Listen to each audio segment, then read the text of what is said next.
नमस्कार दर्शक बंधु नारद न्यूज को आपण मानक स्वागत। आज न्यूज रो शिरोनामा होउची निमातपुर श्री जगन्नाथ जीव विजय मंदिर रे महाप्रभुंकर नवजौवन दर्शन। दर्शक बंधु स्नान मंडप रे 108 गरा पानी रे स्नान हेबा परे जगांकु होइथिला ज्वर परे 9 दिनर अणबसर घरे रही चिकित्सित होइथिले एबे संपूर्ण सुस्थ अछंती। आज तांकर नवजौवन वेश एई वेश दर्शन पाई हजार हजार भक्तंक भिड़ देखिया को मिलिथिला निमातपुर श्री श्री जगन्नाथ जीव विजय मंदिर रे। बालेश्वर जिला भगराई ब्लॉक स्थित निमातपुर ग्राम रे 1986 मसीहारू श्री श्री जगन्नाथ चतुर्धा मूर्ति सहित पूजा पाई आसुचंती।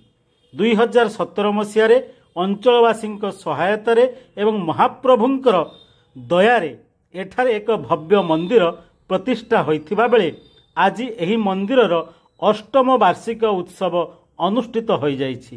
एही अवसर रे श्री श्री जगन्नाथंकर नवजौवन वेश अनुष्ठित होइथिला।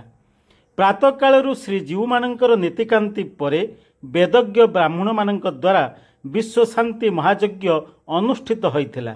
परे महाप्रभुंक नवजौवन वेश को हजार हजार श्रद्धालु दर्शन करथिले।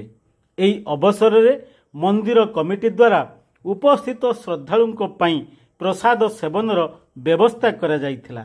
समस्त कार्य को निमातपुर श्री श्री जगन्नाथ जीव विजय मंदिरर कार्यकर्ता माने आयोजन करथिला बेले महाप्रभुंक अपार दयारु करुणारु समस्त कार्य शांति और श्रृंखलार सहित समाप्त होइछि। आसंता काली मंदिर प्रांगणरू निमातपुर हाट स्थित माउसीमा मंदिर पर्यंत रथ दांडरे महाप्रभु रथारूढ़ होई भक्तंकु दर्शन देवे।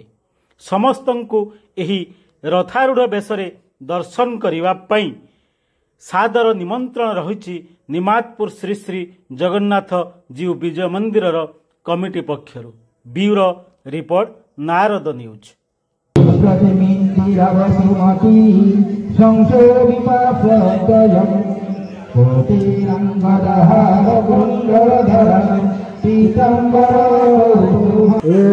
विष्णु परम पदं सदा पश्यन्ति शौर्य देवी वचपुरातनम् विष्णु परम पदं सदा पश्यन्ति शौर्य देवी वचपुरातनम् विष्णु परम पदं सदा पश्यन्ति शौर्य देवी वचपुरातनम् विष्णु परम पदं सदा पश्यन्ति शौर्य